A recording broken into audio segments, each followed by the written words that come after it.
மீண்டும் உங்களோடு கூட இந்த காலையில் கர்த்தருடைய வார்த்தை பகிர்ந்து கொள்வது எனக்கு மிகுந்த சந்தோஷம். உங்களுடைய வேதாகம் உங்கள் கரத்தில் இருக்கும் என்றால் என்னோடு கூட எபேசியர் 6வது அதிகாரத்திற்கு நேராக திருப்பிக் கொள்ளுங்கள். எபேசியர் 6வது அதிகாரம். அந்த அதிகாரத்தில் கடந்த முறை நாம் பார்த்த அதே வசன பகுதியை நாம் இன்றைக்கு தொடர்ந்து தியானிக்க இருக்கின்றோம். 10வது வசனத்திலிருந்து 18வது வசனம் வரைக்கும் இந்த காலையில் மீண்டும் வாசித்து இதில் இருக்கக்கூடிய ஆண்டுடைய சத்தியத்தை இந்த காலையில் நாம் தியானிக்க போகின்றோம். கடைசியாக என் சகோதரரே, கர்த்தரிலும் அவருடைய சத்துவத்தின் வல்லமையிலும் பலப்படுங்கள். நீங்கள் பிசாசின் தந்திரங்களோடு எதிர்த்து நிற்க திராணியுள்ளவர்களாகும்படி தேவனுடைய சர்வாயுத வர்க்கத்தையும் தரித்து கொள்ளுங்கள். ஏனெனில் மாம்சத்தோடும் இரத்தத்தோடும் அல்ல, துரைத்தனங்களோடும் அதிகாரங்களோடும் இப்பிரபஞ்சத்தின் அந்தகார லோகாதிபதிகளோடும் வானமண்டலங்களில் உள்ள பொல்லாத ஆவிகளின் சேனைகளோடும் நமக்கு போராட்டம் உண்டு. ஆகையால் தீங்கு நாளிலே அவைகளை நீங்கள் எதிர்க்கவும் சகலத்தையும் செய்து முடித்தவர்களாய் நிற்கவும் திராணியுள்ளவர்களாகும்படிக்கு தேவனுடைய சர்வாயுத வர்க்கத்தையும் எடுத்துக்கொள்ளுங்கள். சத்தியம் என்னும் கட்சியை உங்கள் அறையில் கட்டினவர்களாயும் நீதி என்னும் மார்க்கவசத்தை தரித்தவர்களாயும் சமாதானத்தின் சுவிசேஷத்திற்குரிய ஆயத்தம் என்னும் பாதரட்சியை கால்களிலே தொடுத்தவர்களாயும் பொல்லாங்க நெய்யும் அக்கினி ஆஸ்திரங்களை எல்லாம் அவித்து போடத்தக்கதாய் எல்லாவற்றுக்கும் மேலாக விசுவாசம் என்னும் கேடகத்தை பிடித்து கொண்டவர்களாயும் நில்லுங்கள். இரட்சண்யம் என்னும் தலை சிராவையும் தேவ வசனமாகிய ஆவியின் பட்டயத்தையும் எடுத்துக்கொள்ளுங்கள். எந்த சமயத்திலும் சகலவிதமான வேண்டுதலோடும் விண்ணப்பத்தோடும் ஆவியினாலே ஜெபம் பண்ணி அதன் பொருட்டு மிகுந்த மன உறுதியோடும் சகல பரிசுத்தவான்களுக்காகவும் பண்ணும் வேண்டுதலோடும் விழித்து கொண்டிருங்கள். இந்த காலையில் உங்களோடு கூட சாத்தானின் 3 தந்திரங்கள் என்று இந்த செய்தி உங்களோடு கூட நான் பேசும்படியாக நான் விரும்புகின்றேன். நாம் வாசித்த வசனங்கள் முதல் அந்த 2 வசனங்கள் தான் இந்த காலையில் முக்கியமாக தியானிக்கும்படியாக நான் விரும்புகின்றேன். இன்றைக்கு உங்களோடு கூட சாத்தானின் செல்வாக்கு, சாத்தானின் தந்திரங்கள், சாத்தானின் தோல்வி என்று 3 குறிப்புகளை நான் உங்களோடு கூட பேசும்படியாக விரும்புகின்றேன். சாத்தானை குறித்து 2 தவறுகளை அநேகர் செய்கின்றார்கள். ஒரு தவறு என்னவென்றால், சாத்தான் என்றவன் ஒருவன் இல்லை என்று அநேகர் யோசிக்கிறாங்க. அவன் ஒன்றும் நிஜமானவன் இல்லை, சும்மா சொல்லப்படுகின்றது, அவன் சும்மா ஒரு கற்பனைக்கு சம்பந்தப்பட்டவன் என்று சிலர் அப்படிப்பட்ட யோசனைகளோடு கூட சாத்தானை குறித்து யோசிக்கின்றார்கள். அவர்கள் தரக்குறைவாக எண்ணுகின்றார்கள்.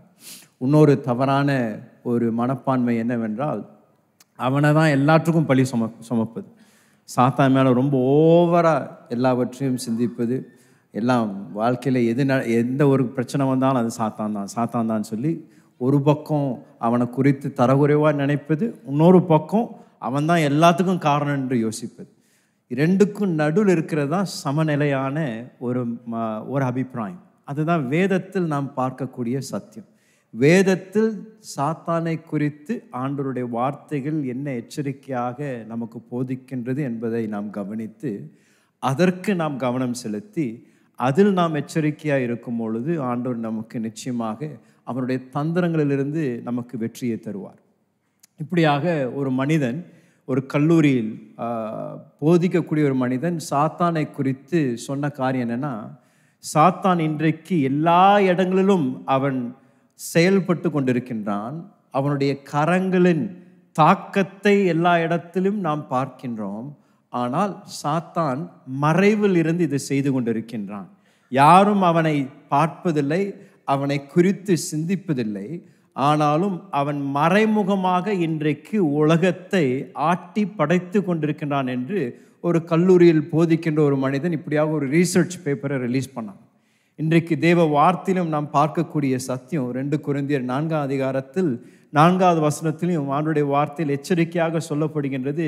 இப்பிரபஞ்சத்தின் தேவனாக இருக்கின்றான் என்று அவனை குறித்து எச்சரிக்கையாக நமக்கு தேவ வார்த்தை சொல்லுகின்றது. அப்படி என்றால் சாத்தான் தம்முடைய செல்வாக்கின் மூலமாக இன்றைக்கு அநேக தாக்கங்களை செய்து கொண்டு வருகின்றான். நம்முடைய சமுதாயத்தில், நம்முடைய உலகத்தில் அவனுடைய கையின் கிரியைகளை எல்லா இடத்திலும் நாம் பார்த்து கொண்டிருக்கின்றோம். முக்கியமாக இன்றைக்கு நாம் எனக்கு நேரம் இல்லை, இன்றைக்கு அநேக காரியங்களை நான் சொல்லும்படியாக விரும்புகின்றேன். ஆனால் அந்த செல்வாக்கு குறித்து சுருக்கமாக சொல்லி அவனுடைய தந்திரங்களை குறித்து நான் பேசும்படியாக விரும்புகின்றேன். இன்றைக்கு நாம் அவனுடைய செல்வாக்கை குறித்து நாம் சிந்தித்தோம் என்றால் பல துறைகளில் அவனுடைய செல்வாக்கின் மூலமாக இன்றைக்கு உலகத்தை தாக்கி கொண்டிருக்கின்றான். மிக அடிப்படையான ஒரு துறை இருக்கும் என்றால் மீடியா துறை என்று நான் சொல்லுவேன். மீடியா துறையின் மூலமாக இன்றைக்கு ஒரு தலைமுறையே தவறாக வழிநடத்தக்கூடிய ஒரு செல்வாக்கை ஏற்படுத்தி கொண்டிருக்கின்றான். பல படங்களை தயாரிப்பதற்கும் பல படங்களை வெளியிடுவதற்கும் முழு ஃபைனான்ஸ் பொறுப்பு அவங்க கையில் தான் இருக்குது. அதுக்கு தேவையான பொருளாதாரத்தை தந்து அதற்கு தேவையான எல்லா இதையும் செல்வாக்கை உண்டாக்கி இன்றைக்கு மீடியாவின் மூலமாக உலகத்தில் இருக்கக்கூடிய வாலிபர்களையும் உலகத்தில் இருக்கக்கூடிய லட்சக்கணக்கான ஜனங்களை தவறாக இன்றைக்கு வழிநடத்தி கொண்டிருக்கின்றான். தவறான கருத்துக்களை வைத்து தவறான ஆண்டவருக்கு விரோதமான காரியங்களை அவன் பிரபலப்படுத்தி இதுதான் வழி, இதில் நட என்று பலருக்கு கற்றுக் கொடுத்து கொண்டு வருகின்றான். இன்றைக்கு நீங்கள் யோசித்தீங்கன்னா பிள்ளைகளுக்கு கூட தயாரிக்கப்படுகின்ற அநேக படங்கள், கார்ட்டூன் படங்கள் கூட, இன்றைக்கு கார்ட்டூன் படங்களை கூட பிள்ளைகளுடைய மனதை கெடுக்கும்படியாக, பிள்ளைகளுடைய அந்த சின்ன வயதில் இருக்கக்கூடிய அவர்களுடைய இன்னசென்ட் மைண்டை குழப்பம் பண்ணும்படியாக இன்றைக்கு அநேக கார்ட்டூன் மூலமாக கூட பல காரியங்களை தயாரித்து கொண்டு வருகின்றான். இதில் மிக ஜாக்கிரதையாக இருப்பது பெற்றோர்களுடைய மிக முக்கியமான ஒரு பொறுப்பு. உங்களுடைய பிள்ளைகளுக்கு நீங்கள் என்னத்தை போடுறீங்க, உங்கள் டிவியில் என்னத்தை நீங்கள் ஆன் பண்ணி அவங்கள பார்க்க விடுகின்றீர்கள் என்பதற்கு நீங்கள் மிக ஜாக்கிரதையாக இருப்பது அவசியம். ஆனால் மிக தந்திரமாக மிகப்பெரிய ஒரு தாக்கத்தோடு கூட இன்றைக்கு அவனுடைய மிகப்பெரிய நோக்கம் வரக்கூடிய தலைமுறையை அவர்கள் எழும்புவதற்கு முன்பதாகவே அவங்களை அழிக்கணும். அவங்க அந்த என்ன சொல்றது, அவங்க புத்தி அவர்களுக்குள் தெளிவதற்கு முன்பதாகவே அவர்களுக்குள் தவறான விதங்களில் அவர்களுக்குள் எண்ணங்களை விதைத்து அவர்கள் சின்ன வயதிலிருந்தே ஆண்டவருக்கு விரோதமாக யோசிக்கும்படியாக, முரட்டாட்டம் செய்யும்படியாக இன்றைக்கு சில நேரத்தில் வெளிப்படையாக பார்க்கும் பொழுது ரொம்ப தமாஷாக தான் இருக்கும். வெளிப்படையாக பார்க்கும் பொழுது ஒரு நகைச்சுவை இருக்கும், அது ஒரு நல்ல ஒரு என்டர்டெயின்மெண்ட்டாக இருக்கிற மாதிரி தெரியும். ஆனால் அதுக்குள்ள விஷத்தை அவன் கலந்து வைத்து ஒரு தலைமுறையை கெடுக்கும்படியாக இன்றைக்கு செயல்பட்டு கொண்டு வருகின்றான். இன்றைக்கு மீடியாவை குறித்து மிக ஜாக்கிரதையாக இருப்பது தேவ பிள்ளைகளுடைய மிக முக்கியமான ஒரு கடமை.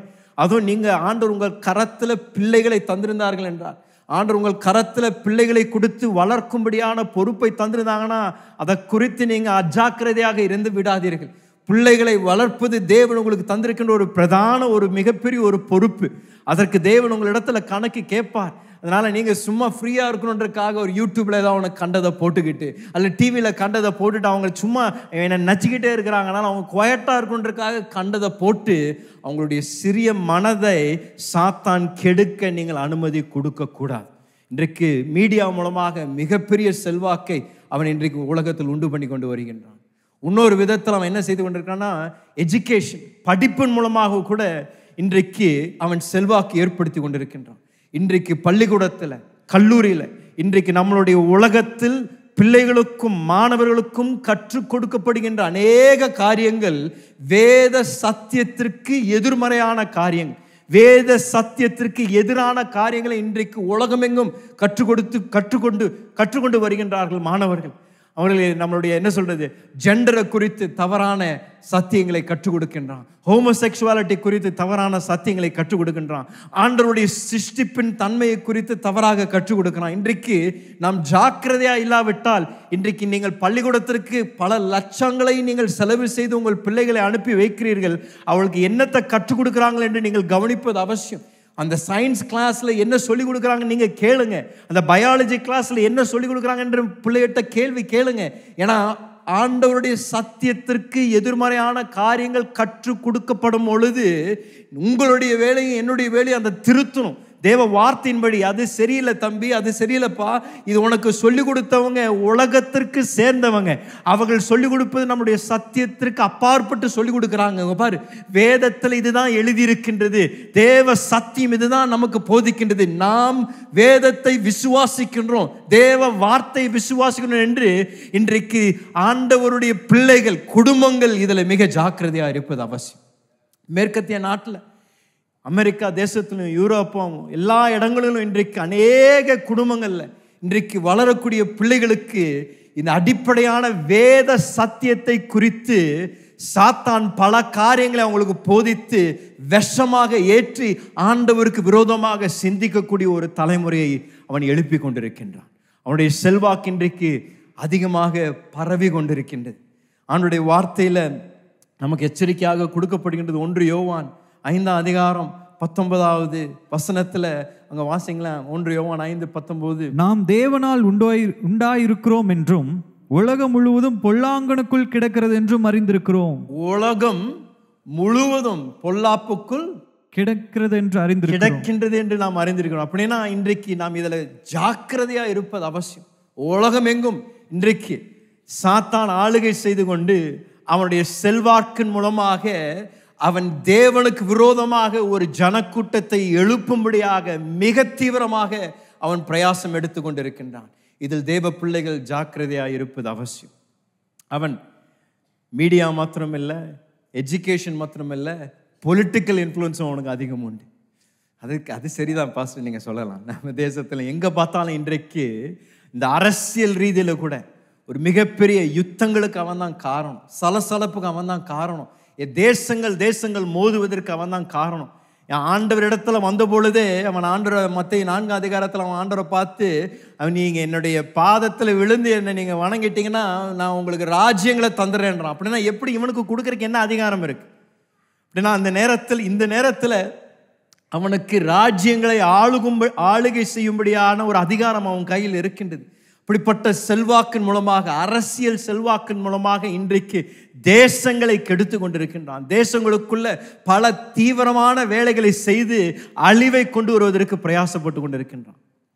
ஆண்டவரை விசுவாசிக்காத ஜனங்களுடைய வாழ்க்கையில சரீரத்தை கூட தொடக்கூடிய செல்வாக்கின் அதிகாரம் அவனிடத்தில் இருக்கின்றது. அவளுக்குள்ள அந்த கட்டுகளை கொண்டு வருவதற்கு, வியாதியை கொண்டு வருவதற்கு, நோயை கொண்டு வருவதற்கு. இங்கே லூக்கா சுவிசேஷத்தில் நீங்கள் பார்த்தீங்கன்னா 13ஆம் அதிகாரத்தில் 16ஆம் வசனத்தில் ஆண்டவர் ஒரு முடமான ஒரு ஸ்திரீயை குணமாக்கின பின்பதாக எல்லாரும் கேட்கும்படியாக ஆண்டவர் சொன்ன வார்த்தைகள் என்னன்னா, அவர் சொன்னார், இந்த பெண்மணி 18 வருடங்களாக சாத்தானாக கட்டப்பட்டிருந்தாங்க, அவங்களை நான் என்ன பண்ண விடுவித்தேன் என்று ஆண்டவர் சொல்றார். 18 வருடங்கள் அவருடைய சரீரத்தில் ஒரு பாதிப்பை ஏற்படுத்தி அந்த பெண்மணியை ஒரு கட்டுக்குள் வைத்து அவன் சிறையில் வைத்திருந்ததை இயேசு அவருடைய வல்லமையின் மூலமாக விடுவித்தேன் என்று ஆண்டவர் சொல்றார். இன்றைக்கு நான் உங்களை பார்த்து சொல்றேன், சபையை இதற்காக தான் தேவன் இன்றைக்கு எழுப்பி கொண்டிருக்கின்றார். சபையின் விசுவாசிகளை இதற்காக தான் எழும்பி இந்த சர்வாயுத வர்க்கத்தை அணியும்படியாக தேவ வார்த்தை நமக்கு போதிக்கின்றது. ஏனால் இந்த தீமையும் இந்த இருளையும் மேற்கொள்வது தேவனுடைய வார்த்தையும் தேவ பிள்ளைகளும் தேவ சபையும். இதற்காக தான் தேவன் சபையை இந்த நாட்களில் எழுப்பி கொண்டிருக்கின்றார். இதற்காக தான் இந்த நற்செய்தி இன்றைக்கு அறிவிக்கப்படுகின்றது. ஏனென்றால் சாத்தானின் கிரியைகளை அழிக்கும்படியாக, அவனுடைய அந்தகார கிரியைகளை இந்த உலகத்தில் நிர்மூலமாக்கும்படியாக தேவன் தன்னுடைய ஜனத்தை எழுப்பி கொண்டிருக்கின்றார். கோயம்புத்தூர் பட்டணத்தில் உங்களை ஆண்டவர் பிரதிநிதியாக ஏற்படுத்தி சாத்தானுடைய வல்லமைகள் இந்த பட்டணத்தை மேற்கொள்ளாதபடி தேவன் உங்களை ஒரு காப்பாளராக தேவன் வைத்திருக்கின்றார். ஐயா, உங்கள் குடும்பத்திற்கு ஒரு காப்பாளராய் தேவன் வைத்திருக்கின்றார். உங்களுடைய வீதிக்கு ஒரு காப்பாளராக தேவன் வைத்திருக்கின்றார். உங்கள் சமுதாயத்திற்கு ஒரு காப்பாளராக தேவன் உங்களை வைத்திருக்கின்றார். எழும்பு எழும்பு எழும்பு எழும்பு எழும்பு எழும்பி தேவனுக்காக இந்த நாட்களில் அவனுடைய ராஜ்யம் நம்முடைய தேசத்தில் தாக்கத்தை செய்யாதபடி தேவ பிள்ளைகள் எழும்பும் பொழுது அதிகாரத்தோடு கூட தேவனுடைய ராஜ்யத்திற்காக செயல்படுவதற்கு தேவன் உங்களை பயன்படுத்துவார். ஆமென். பகிர்வுகளை பார்த்து சொல்லுங்க, நீங்க பயப்படாதீங்க. அவன் இன்றைக்கு ஆளுகை செய்து கொண்டிருந்தாலும் அந்த ஆளுகை காட்டிலும் மிக வல்லமையான ஆளுகையின் அடியில் நீங்களும் நானும் இன்றைக்கு வாழ்ந்து கொண்டிருக்கின்றோம். தேவனுடைய அற்புத ஆளுகையில் நீங்களும் நானும் வாழ்ந்து கொண்டிருக்கின்றோம். இப்பொழுது இந்த தந்திரங்களை குறித்து நான் பேசும்படியாக விரும்புகின்றேன். அநேக தந்திரங்கள் உண்டு. இது குறித்து ஒரு பிரசங்கம் இல்லை, பல பிரசங்கங்கள் செய்யலாம் நான் நினைக்கிறேன். அவனுடைய தந்திரங்கள் அப்படிப்பட்ட அநேக தந்திரங்களோடு கூட இன்றைக்கு தேவ பிள்ளைகளை அவன் தாக்கி கொண்டிருக்கின்றான். ஆனால் நான் மிக அடிப்படையாக 3 தந்திரங்களை குறித்து நான் இன்றைக்கு உங்களோடு கூட நான் பேசும்படியாக விரும்புகின்றேன். நாம் தேவ வார்த்தையிலும் பார்க்கும் பொழுது, அவனுடைய செயல்பாடை நாம் கவனிக்கும் பொழுது, மிக அதிகமாக அவன் பயன்படுத்தக்கூடிய ஆயுதங்களில் இந்த 3 தந்திரங்கள் மிக பிரபலமாக இருக்கின்றது என்று நாம் அறிந்து கொள்கிறோம். முதலாவது தந்திரம் வஞ்சனை என்ற தந்திரம். என்னங்க? வஞ்சனை. ஒரு வஞ்சிக்கின்ற ஒரு சத்ரு அவன். அவனை குறித்து தேவ வார்த்தை அப்படிதான் எச்சரிக்கையாக நமக்கு போதிக்கின்றது. வெளிப்படுத்தல் 12ஆம் அதிகாரம் 9ஆம் வசனத்துல ஆண்டவருடைய வார்த்தை சொல்லி, முழு உலகத்தையே அவன் ஏமாற்றக்கூடியவன், வஞ்சிக்கக்கூடியவனா இருக்கின்றான். முழு உலகத்தையே வஞ்சித்து அவர்களை தேவ ராஜ்யத்திலிருந்து அவன் திருப்பும்படியாக செயல்படுகின்றான் என்று சொல்லப்படுகின்றது. ஆண்டவர் அவனை குறித்து சொல்லும் பொழுது யோவான் 8ஆம் அதிகாரத்தில் 44வது வசனத்துல ஆண்டவர் சொன்ன வார்த்தைகள், அவன் பொய்யனும் பொய்யுக்கு பிதாவுமா இருக்கிறான் என்று ஆண்டவர் எச்சரிக்கின்றார். அவன் பொய்யனுக்கும் பிதாவுமா இருக்கிறான் என்று ஆண்டவருடைய வார்த்தை சொல்கின்றது. நாம் இன்றைக்கு வாசித்த இந்த 2 கொரிந்தியர் 4ஆம் அதிகாரம் 4ஆம் வசனத்துல இப்பிரபஞ்சத்தின் தேவனுமாய் இருக்கிறான் என்று தேவ வார்த்தை சொல்லுகின்றது. அப்படின்னா வஞ்சனையின் மூலமாக வஞ்சித்து தேவ பிள்ளைகளை எப்படியாவது தேவனுடைய நோக்கத்திலிருந்து அவர்களை பிரிக்கணும் என்று செயல்படுகின்றான். ஒரு மிக முக்கியமான காரியத்தை நான் உங்களுக்கு ஞாபகப்படுத்த விரும்புகிறேன். தேவ பிள்ளைகள் தேவனுடைய பாதுகாப்பிற்குள் இருக்கின்றார். கிறிஸ்துவுக்குள் இருக்கின்றவர்கள் கிறிஸ்துவின் பாதுகாப்பு உங்கள் மேல் இருக்கின்றது. அதனாலதான் அவன் இந்த தந்திரத்தை பயன்படுத்தும். ஏன்னா நீங்க ஆண்டவருக்குள் இருக்கிற வரைக்கும், அவருடைய பாதுகாப்பிற்குள் இருக்கிற வரைக்கும் உங்க மேல அவன் கை வைக்க முடியாது, உங்களை எதுவும் செய்ய முடியாது. ஆகையால் அவனுடைய நோக்கமெல்லாம் எப்படியாவது அவருடைய பாதுகாப்பிலிருந்து உங்களை வெளியே கொண்டு வரணும். அவருடைய சேட்டையிலிருந்து உங்களை வெளியே கொண்டு வந்துட்டானா உங்களை தாக்கம். அதை வெளியே கொண்டு வருவதற்கு அவன் பயன்படுத்தக்கூடிய ஒரு தந்திரம் இந்த வஞ்சனை என்ற தந்திரம். பொய்யை சொல்லி, பொய்யின் மூலமாக உங்களை அவனுடைய கிரியைகளை நம்ப வைத்து, அதன் மூலமாக நீங்கள் ஆண்டவருடைய பாதுகாப்பிலிருந்து படியை வெளியே எடுத்து வைக்கும் பொழுது, அப்பொழுது உங்கள் வாழ்க்கையில் அவன் தாக்கி உங்கள் வாழ்க்கையில கெடுதியை கொண்டு வர அவன் பிரயாசப்படுகின்றான். அவனுடைய தந்திரமான இந்த வஞ்சனை எப்படி செயல்படுத்துறான்னா, நம்ம ஆதியாகமத்தில் 3ஆம் அதிகாரத்தில் நம்ம பார்க்கும் பொழுது, ஏவாள் இடத்துல அவன் வந்த பொழுது அவன் முதலாவது செய்யக்கூடியது தேவ வார்த்தையை முழப்புவது. தேவன் சொன்னதை அவன் முழப்பி, இப்படி சொன்னாரா அப்படி சொன்னாரா என்று உங்களை தேவ வார்த்தையை சந்தேகிக்கும்படியாக அவன் செயல்படுவதுதான் அந்த வஞ்சனை. ஏவாள் இடத்துல வந்த பொழுது அவன் கேட்ட கேள்வி, அவன் சொன்னது கேட்டது என்னன்னா, ஆண்டவர் உங்களை இந்த தோட்டத்தில் இருக்கிற எந்த மரத்தின் கனியும் சாப்பிடக்கூடாதுன்னு சொன்னாரா என்று கேட்கிறான். என்னங்க? எந்த மரத்தின் கனியும் சாப்பிடக்கூடாதுன்னு சொன்னாரான்னு கேட்கிறான். அவனுக்கு நல்லா தெரியும் ஆண்டவர் என்ன சொன்னாருன்னு, அவனுக்கு நல்லா தெரியும் என்ன கட்டளை கொடுக்கப்பட்டிருந்துன்னு. ஆனா ஏவாளை வஞ்சிக்கும்படியாக, ஆண்டவர் சொன்ன வார்த்தைகளை முழப்பும்படியாக அவன் கேட்ட கேள்வி, எந்த மரத்திலிருந்து சாப்பிடக்கூடாதுன்னு ஆண்டவர் சொல்லியிருக்கிறாரா? அப்ப அவன் ஏவாளுக்கு ரோஷம் வந்துருச்சு. இல்ல இல்ல, அப்படியெல்லாம் ஆண்டவர் சொல்லல. அவர் அந்த மரத்துல தான் சாப்பிடக்கூடாதுன்னு சொன்னார். அவன் அந்த மரத்துல தான் சாப்பிடக்கூடாதுன்னு சொன்னாரா?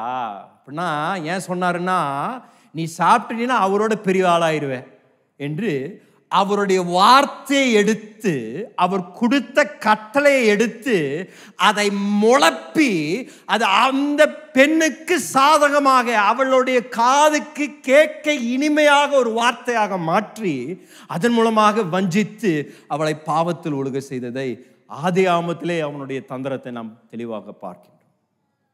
இதுதான் பவுல் எழுதும் போது சொல்றார். 2 கொரிந்தியர் 11ஆம் அதிகாரத்துல 13ஆம் வசனத்துல பவுல் எழுதுகின்றார். வாசிங்களேன்.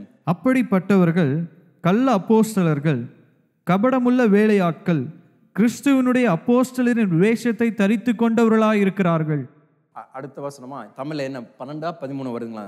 சத்துடைய அந்த அது ஆச்சரியம் அல்ல, சாத்தானும் ஒளியின் தூதனுடைய வேஷத்தை தரித்து கொள்வானே. ஆகையால் அவனுடைய ஊழியக்காரரும் நீதியின் ஊழியக்காரருடைய வேஷத்தை தரித்து கொண்டால் அது ஆச்சரியம் அல்லவே. அவர்கள் முடிவு அவர்கள் கிரியைகளுக்கு Is it verse 13 where it says the serpent deceived Eve by his cunning? He will also lead you astray with his thoughts. ரெண்டாவது மூணாவது வசனம் அதை கொஞ்சம் வாசிங்களேன். நான் உங்களை கற்புள்ள கன்னிகையாக கிறிஸ்து என்னும் ஒரே புருஷனுக்கு ஒப்பு கொடுக்க நியமித்தபடியால் உங்களுக்காக தேவ வைராக்கியம் கொண்டிருக்கிறேன். ஆகிலும் சர்ப்பமானது தன்னுடைய தந்திரத்தினாலே ஏவாளை வஞ்சித்தது போல உங்கள் மனதும் கிறிஸ்துவை பற்றிய உண்மையை நின்று விலகும்படி கெடுக்கப்படுமோ என்று பயந்திருக்கிறேன். அவர் சொல்றாரு, சத்ருவானவன் ஏவாளை எப்படி வஞ்சித்தானுங்களாமா? அவன் தந்திரத்தின் மூலமாக வஞ்சித்தான் என்று சொல்லுகின்றார். அப்படின்னா இந்த வஞ்சனை குறித்து நாம் மிக ஜாக்கிரதையாக இருக்க வேண்டியது என்னன்னா, இந்த வஞ்சனை அவன் பயன்படுத்தும் பொழுது கேட்பதற்கு உண்மையை போல தோணும், பார்ப்பதற்கும் உண்மையை போல தோணும், ஆனால் உண்மைக்கும் சத்தியத்திற்கும் அப்பாற்பட்டது. இதுதான் அவன் செய்யக்கூடிய ஒரு மிகப்பெரிய தந்திரம். அநேக தேவ பிள்ளைகளை இன்றைக்கு ஏன் கட்டில் வைத்திருக்கிறான் என்றால், உண்மையை எடுத்து அதை முளப்பி அதை தவறாக அவன் பயன்படுத்தி பார்ப்பதற்கும் கேட்பதற்கும் உண்மையை போல தோன்றலாம், ஆனால் அது உண்மைக்கு அப்பாற்பட்டதாக இருந்து தேவனிடத்திலிருந்து நம்மை பிரிக்கும்படியாக செயல்படக்கூடிய ஒரு தந்திரம். அதான் அவர் சொல்றாரு, அவன் ஒரு ஒளியின் தூதனாகவும் வருவான் என்று சொல்லப்படுகிறது 14ஆம் வசனத்தில். ஒளியின் தூதனா அப்படின்னா பல வேஷங்களை தரித்து பல விதங்களில் நமக்கு என்ன பிரியம் என்று அவன் அறிந்து அதற்கு ஏற்ற விதத்தில் தேவ சத்தியத்தை எடுத்து அதை மாற்றி நம்மை அதை நம்பும்படியாக அவன் மிக பிரயாசங்களை எடுத்து நம்மை வஞ்சிக்க பிரயாசப்படுகின்றான். ஒரு பிரபலமான பிரசங்கி விதமாக சாத்தானுடைய தந்திரத்தை குறித்து சொன்னார். அவர் சொன்னார், சாத்தானுடைய பாதைக்கு மேல ஒரு பெரிய போர்டு போட்டிருக்குமா, அந்த போர்டில் எழுதியிருக்குமாமா, இதுதான் பரலோகத்திற்கு வழி என்று எழுதியிருக்குமாம். பார்க்கின்றவர்கள் அதை உண்மையாக இதுதான் பரலோகத்திற்கு வழி என்று யோசிப்பார்கள். ஆனால் ஆண்டவராகிய இயேசு யோவான் 8:44 சொன்னது போல அவன் பொய்யனுக்கு பிதாவுமா இருக்கின்றான். அப்படின்னா அவன் வாயிலிருந்து வரக்கூடியதெல்லாம் எல்லாம் தவறாக, எல்லாம் மாற்றி, அப்படின்னா உண்மையை பொய்யாக, வெளிச்சத்தை இருளாக, நன்மையை தீமையாக, இல்லாவிட்டால் தீமையை நன்மையாக, இல்லாவிட்டால் இருளை வெளிச்சமாக அவனுடைய வசதிக்கு ஏற்ற விதத்தில் உங்களை விழுகும்படியாக அவன் எதை வேணாலும் எப்ப வேணாலும் சொல்லி அவனுடைய நோக்கம் உங்களை எப்படியாவது வஞ்சித்து உங்களை விழுகும்படியாக அவன் பிரயாசப்படுகிறான்.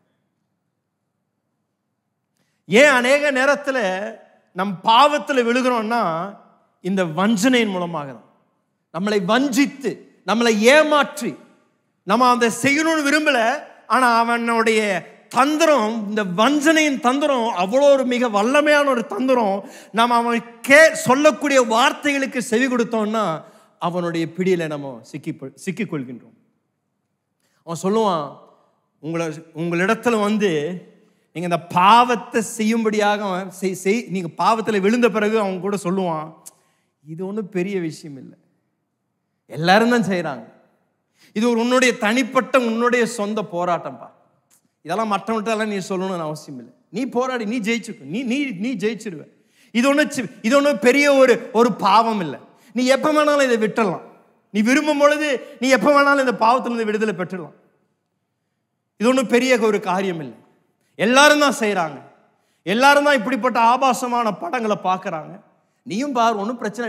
எப்போ உனக்கு இதை விட்டு வெளியே வர விரும்பினே நீ ஆண்டு இடத்துல மன்னிப்பு கேட்கல. அவர் தான் சொல்லிட்டாரு, எப்போ வேணாலும் அவர் இடத்துல மன்னிப்பு கேட்டா மன்னிச்சிருவேன்னு சொல்லிட்டாருல்ல, நீ எப்போ வேணாலும் போய் மன்னிப்பு கேட்டு.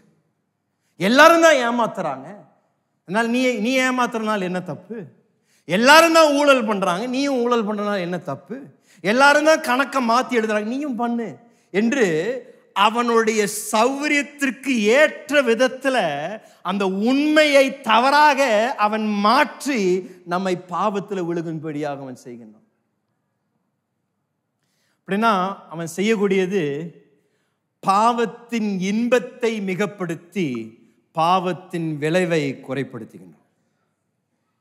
இன்னும் சொல்றேன், பாவத்தின் இன்பத்தை மிகப்படுத்தி பாவத்தின் சம்பளத்தை குறைக்க உங்கள் மனதில் அவன் செயல்படுகின்றான். அப்படின்னா அவன் நம்ம இடத்துல அவன் இந்த வேலையை செய்யும் பொழுது, இந்த தந்திரத்தை செய்யும் பொழுது அவன் இப்படி கூட சொல்லுவான், தாவீது ராஜாவே பாவத்தில் விழுந்துட்டாரு, வேசித்தனத்தில் விழுந்துட்டாரு, அவரே அவ்வளோ பெரிய தேவ மனிதன் விழுந்துட்டாரு, நீயும் மன்னிக்க, ஆண்டவர் மன்னிச்சிட்டாருல அவரை, உன்னையும் மன்னிச்சிடுவாரு, நீ செய்ய, ஒன்றும் பிரச்சனை இல்லை. என்ன செய்யறான்னா, தாவீதின் வாழ்க்கையில நடந்த இழப்ப அதை அழகாக்கி அந்த பாவத்தின் இன்பத்தை மிகப்படுத்தி தாவீதின் வாழ்க்கையில ஏற்பட்ட பிளவுகளும் தாவீதின் வாழ்க்கையில் அவன் செலுத்தின சம்பளத்தை குறித்து அவன் பேச மாட்டான். தாவீதின் வாழ்க்கையில அந்த விபச்சாரத்தின் பாவத்தின் நிமித்தம் அவன் குடும்பத்திலும் அவனுடைய வாழ்க்கையிலும் ஏற்பட்ட இழப்பை குறித்து உங்ககிட்ட பேச மாட்டான். சங்கீதம் 51 குறித்து உங்ககிட்ட பேச மாட்டான். அந்த தாவீது அவன் விழுந்துட்டான்ல, ஆனாலும் மன்னிச்சிட்டார்ல, அதை நீ செய்யப்பா என்று அவனுடைய பாவத்தை மிகப்படுத்தி அதை இன்பத்தை மிகப்படுத்தி எப்படியாவது உங்களை வஞ்சித்து நீங்கள் இருக்கக்கூடிய அந்த அடிமைத்தனத்தில் தொடர்ந்து இருக்கும்படியாக அவன் செயல்படுகிறான். இன்னைக்கு அநேகரை இப்படி வஞ்சித்துக் கொண்டு இருக்கின்றான். நீங்க செய்து கொண்டிருக்கின்றது உங்களுக்கு தெரியும் அது பாவம் என்று, ஆனாலும் அவன் உங்க காதல் அவன் பேசுகின்றான். இது ஒன்றும் பெரிய விஷயம் இல்லடா, ஆண்டவர் உன்னை மன்னிச்சிருவாரு, நீ எப்ப வேணாலும் போய் ஜெபம் பண்ண, ஆண்டவர் உன்னை மன்னிச்சிருவாரு, எல்லாரும் தான் செய்யறாங்க, இது ஒன்றும் ஒரு பெரிய ஒரு காரியமா நீ என்னன்னு அவசியம் இல்லை என்று அந்த பாவத்தின் சம்பளத்தை, விளைவுகளை அவன் குறைத்து அந்த பாதிப்பை குறித்து உங்களிடத்துல பேச மாட்டான். ஏன்? அவனுடைய நோக்கம் இந்த பாவம் உங்கள் வாழ்க்கையில நீங்கள் தங்க அனுமதி கொடுத்திருக்கிற வரைக்கும் ஒரு சேதம், ஒரு அழிவு உங்கள் வாழ்க்கையில கொண்டு வந்து உங்களை முடிக்கணுன்ற நோக்கத்தோடு இருக்கிறனால அதை எப்பொழுதும் அவன் சின்னதப்படுத்திக்கிட்டே இருப்பான். இந்த பாவத்தை மிக தந்திரமான ஒரு வேலை அவன் செய்து கொண்டிருக்கின்றான். இந்த வஞ்சனையை எப்படி மேற்கொள்ளணும் என்றால் ஆண்டவராகிய இயேசுவின் முன்மாதிரியை பின்பற்றுவது அவசியம். ஆண்டவராகிய இயேசு அவர் சோதிக்கப்பட்ட பொழுது மத்தேயு 4 அதிகாரத்தில் அவன் ஆண்டவரிடத்துல வந்து அவர் பசியா இருந்த போது சொல்றாரு, நீ சொல்ல ஆண்டவரே, ஒரு வார்த்தை சொல்லுங்க, இந்த கல்லெல்லாம் என்னவா மாறிடும், அப்பமாய் மாறிடும் என்று சொல்றாரு. ஆண்டவர் அவனை பார்த்து என்ன சொல்றாரு? அவர் பிரதியுத்தரமாக, அதற்கு பிரதியுத்தரமாக, மனுஷன் அப்பத்தினாலே மாத்திரமல்ல தேவனுடைய வாயிலிருந்து புறப்படுகிற ஒவ்வொரு வார்த்தையினாலும் பிழைப்பான் என்று எழுதியிருக்கிறதே என்றார். கவனிங்க என்ன சொன்னாரு? 2 காரியங்கள் சொன்னார் ஆண்டவர். ஒரு சொன்னது எழுதியிருக்கின்றது என்று சொல்றார். என்ன எழுதியிருக்குங்க? தேவ வார்த்தை எழுதப்பட்டிருக்கின்றது என்று சொல்றார். ஆண்டவராகிய இயேசுவே சாத்தானின் வஞ்சனையை மேற்கொள்வதற்கு எழுதப்பட்ட வார்த்தை தான் அவர் பயன்படுத்தினார். அவர் அவருடைய செயல்பாடோட கூட அவர் மேற்கொள்ளல. ஆண்டவராகிய இயேசு நம்முடைய பிரதான ஆசாரியர், அவர் சோதிக்கப்படும் பொழுது அவர் பயன்படுத்தின தேவ ஆயுதம் எழுதப்பட்டிருக்கின்றது என்ற வார்த்தையை பயன்படுத்தி தேவனுடைய வாயிலிருந்து புறப்படுகின்ற ஒவ்வொரு வார்த்தையினாலும் தான் மனிதன் பிழைப்பான் என்று சொல்றார். அப்படின்னா தேவ பிள்ளைகளுக்கு இந்த வஞ்சனை என்ற தந்திரத்தை மேற்கொள்ளணும் என்றால் தேவ வார்த்தையின் அறிவும் தேவ வார்த்தையின் வெளிப்பாடும் தேவ வார்த்தை நமக்குள் தங்கி இருக்கும் பொழுதுதான் சாத்தானின் வஞ்சனைகளை நீங்கள் மேற்கொள்வதற்கு தேவனுடைய வார்த்தை ஒரு ஆயுதமாய் மாறுகின்றது. இதற்காக தான் மீண்டும் மீண்டும் சொல்லப்படுகின்றது. ஒவ்வொரு வாரமும் நான் சொல்றேன், தேவ வார்த்தையை நீங்கள் எந்த விதத்திலும் தவற விட்டுறாதீங்க. உங்க வாழ்க்கையில தேவ வார்த்தையை வாசிங்க, தேவ வார்த்தையை கேளுங்க. ஒவ்வொரு ஞாயிற்றுக்கிழமையும் தேவனுடைய சபைக்கு வாங்க. ஏன்? தேவ வார்த்தையை கேட்கும் பொழுது ஒவ்வொரு முறையும் தேவனுடைய வார்த்தை நம்மை கட்டி எழுப்புகின்றது. ஐயா, உள்ளான மனிதனுக்கு தெளிவை தருகின்றது, உள்ளான மனிதனுக்கு வெளிப்பாடை தருகின்றது. இதுதான் உங்களுடைய யுத்தத்திற்கு அந்த வெற்றிக்கு மிகப்பெரிய ரகசியம். தேவனுடைய வார்த்தையை நீங்கள் படிக்கும் பொழுது, தேவனுடைய வார்த்தையை நீங்கள் தியானிக்கும் பொழுது, தேவனுடைய வார்த்தை உங்களுக்குள்ளது அது இருக்கும் பொழுது அந்த வார்த்தை தான் சாத்தானின் வஞ்சனையை மேற்கொள்ளக்கூடிய மிகப்பெரிய ஒரு ஆயுதம். அநேகருடைய வாழ்க்கையில சாத்தான் உங்களை அடிமைத்தனத்தில் வைத்திருக்கின்ற காரணம் இந்த தேவ வார்த்தை இல்லையா நமக்குள்ள. ஏன்னா வேஷம் தரித்து நம்ம கிறிஸ்துவனை போல நல்லா நடிச்சு பழகிட்டோம், நல்லா பேசி பழகிட்டோம், பிரைஸ் தி லார்ட்னு சொல்லி பழகிட்டோம். அந்த சரியான வார்த்தைகளை பயன்படுத்தி வெளிப்புறமாக கிறிஸ்துவனை போல தோற்றம் அளிக்கின்றோம். ஆனால் உள்ளே இயேசு சொன்னது போல செத்ததும் ஒரு ஜீவனில்லாத ஒரு வாழ்க்கை வாழ்ந்து கொண்டிருக்கு. இன்றைக்கு சாத்தானுடைய தந்திரங்கள் அநேகரை இன்றைக்கு அடிமைத்தனத்தில் வைத்திருக்கின்றன. உங்களை தேவனுக்காக எழும்பாமல், தேவனுடைய ஊழியத்தில் எந்த விதத்திலும் செயல்படாமல், தேவ ராஜ்யத்திற்காக பயன்படுத்த முடியாத ஒரு இடத்தில் வைத்திருக்கிற காரணம் தேவ வார்த்தையை குறித்து உங்களுக்கு ஒரு வெளிப்பாடுல, ஒரு பற்றுல, ஒரு பாசம். 1 யோவான் 2வது அதிகாரம் 14ஆம் வசனத்தில் அப்போஸ்தலனாகிய யோவான் சொல்லுகின்றார், வாசிங்களேன். பிதாக்களே, ஆதி முதல் இருக்கிறவரை நீங்கள் அறிந்திருக்கிறதுனால் உங்களுக்கு எழுதியிருக்கிறேன். வாலிபரே, நீங்கள் பலவான்களாய் இருக்கிறதுனாலும் தேவ வசனம் உங்களில் நிலைத்திருக்கிறதுனாலும் நீங்கள் பொல்லாங்கனை ஜெயித்ததுனாலும் உங்களுக்கு எழுதியிருக்கிறேன். சொல்றாரு, வாலிபரே, நீங்கள் ஆதி முதல் இருக்கிறவரை இல்லப்பா, வாலிபரே, நீங்கள் பலவான்களாய் இருக்கிறதுனாலும். எப்படி அவர்கள் பலவான்களாக இருக்கிறார்கள்? தேவ வசனம் அவர்களுக்குள் நிலைத்திருக்கின்றது என்று சொல்றார். The word of God dwells in you richly. அந்த தேவ வார்த்தை நிலைத்திருக்கின்றது, தரித்திருக்கின்றது, ஊறி இருக்கு. அதனாலதான் வாலிபரே நீங்கள் ஜெயம் கொள்கின்றவரா இருக்கின்றீர்கள். அதனாலதான் உங்களுக்குள்ள வெற்றி இருக்கின்றது என்று யோவான் சொல்றார்.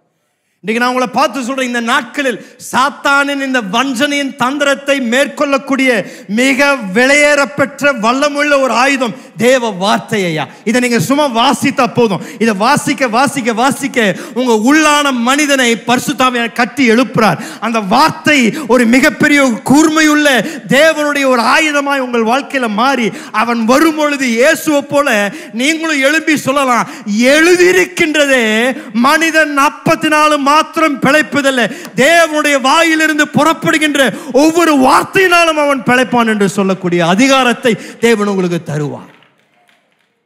அந்த அதிகாரம் நம்மிடத்திலிருந்து வரல, தேவ வார்த்தையிலிருந்து வருகின்றது.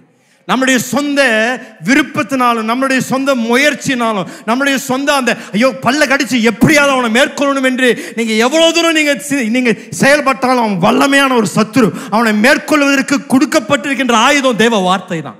அதை பயன்படுத்தணும்னா வெற்றி இல்லையா? அதை பயன்படுத்தணும்னா நீங்க அதை மேற்கொள்ள முடியாது. வஞ்சனை என்ற தந்திரம் முதலாவது. இரண்டாவது ஒரு தந்திரம், எனக்கு நேரம் இல்லை, இரண்டாவது ஒரு தந்திரம் சோதனைகள்.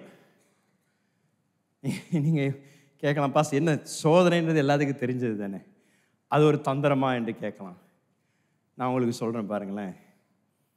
சோதனைன்றது ஏன் அவனுக்கு ஒரு தந்திரம்னா, அவனுக்கு எப்போ நம்மளை சோதிக்கணும், எப்படி நம்ம சோதிக்கணும் என்று அவன் அறிஞ்சிருக்கிறனால அது அவனுக்கு ஒரு மிகப்பெரிய தந்திரம்.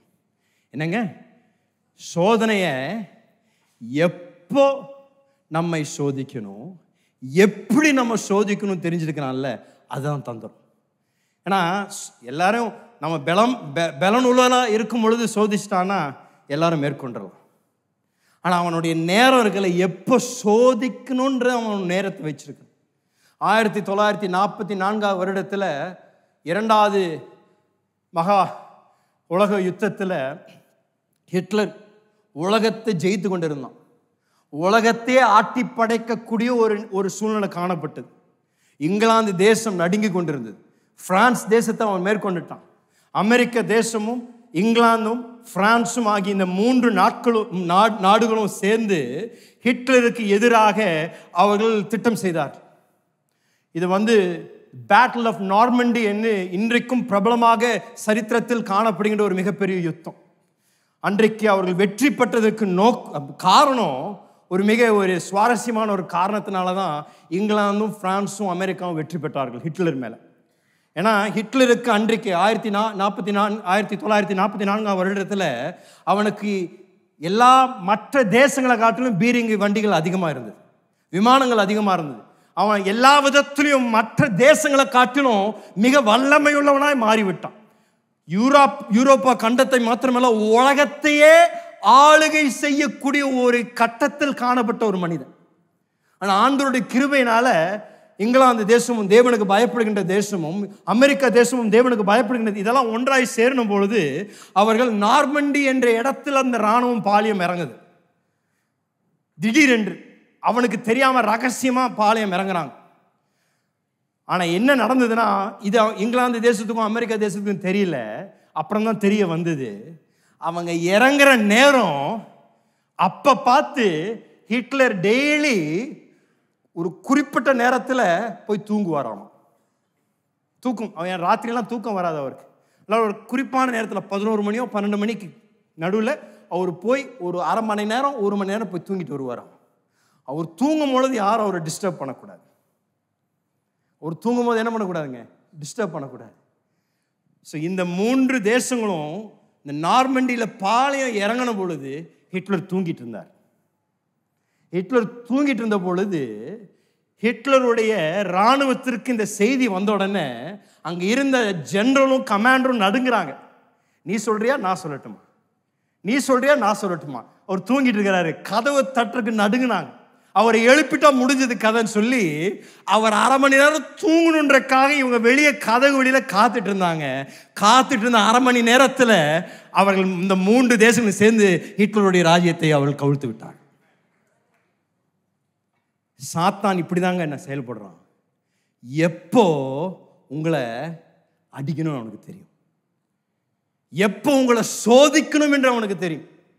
மீண்டும் ஆண்டவராகிய இயேசுடைய வாழ்க்கையில உதாரணமா எடுத்துட்டீங்கன்னா, மத்தேயு 4 அதிகாரத்தில் ஆண்டவரை அவன் சோதித்தது பொழுது எப்ப சோதித்தான்னா ஒரு 2-3 காரியங்களை சொல்றேன்.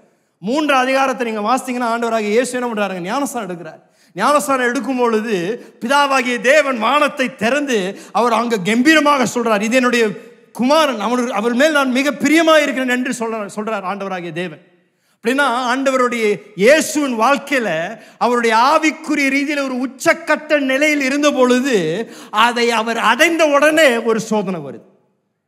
அப்படின்னா இன்னைக்கு காலையில் நீங்க தேவ பிரசன்னத்தில் உட்கார்ந்து இருக்கிறீங்க. இன்றைக்கு நீங்க ஆராதிக்கும் பொழுது ஒரு மிகப்பெரிய தேவனுடைய வல்லமை உங்களுக்குள்ள கடந்து வருகின்றது. ஒரு அபிஷேகத்தை பெற்றுக்கொள்கின்றீங்க. தேவ வார்த்தை உங்களுக்கு கொடுக்கப்படுகின்றது. நீங்க இந்த காலையில தேவனுடைய பிரசன்னத்தில் இருந்து நீங்கள் எழும்பி போகும்போது கம்பீரமா போறீங்க. ஆண்டவர் எனக்கு இதை செய்வாரு, இதை முடிப்பாரு, இது எனக்கு தேவன் எனக்கு செய்து முடிப்பார் என்று ஒரு விசுவாசத்தின் உச்சிக்கட்ட நிலையில் இருக்கும் பொழுது அடுத்த நாள் தான் என்ன பண்ணுவாங்க, சோதிப்போம். அவர் சொன்னாரு, நடந்துச்சா? நீ வாக்குத்தத்தம்னு சொன்னியே, எங்க போச்சு? அந்த அந்த அனுபவம் வந்த உடனே அந்த உச்சிக்கட்டத்திலிருந்து எப்படியாவது நம்மளை பறிக்கும்படியாக ஆண்டவராகிய இயேசுவை அப்படிதான் அவர் அந்த பிதாவாகிய தேவன் உறுதிப்படுத்துகின்றார். அதை பெற்ற உடனே ஆண்டவருடைய வார்த்தை 4 அதிகாரம் சொல்றது 40 நாட்களுக்கு சத்துரு அவரை சோதித்தார். இன்னொரு நேரம் எப்போ அவன் சோதிப்பான்னா, ஆண்டவர் நம்மை பயன்படுத்துவதற்காக ஆயத்தப்படுத்தும் பொழுது அவர் சோதிப்பார். எப்போங்க? ஆண்டவர் நம்மை அவருடைய ராஜ்யத்திற்காக பயன்படுத்தணுன்ற ஒரு நோக்கம் வச்சிருக்கிறாருல்ல, அந்த நேரத்தில் அவன் சோதிப்பான். ஏன்? எப்படியாவது நம்மளை சோதித்து தேவன் நம்மை பயன்படுத்த முடியாத ஒரு இடத்துல வைக்கும்படியாக சோதிப்பான்.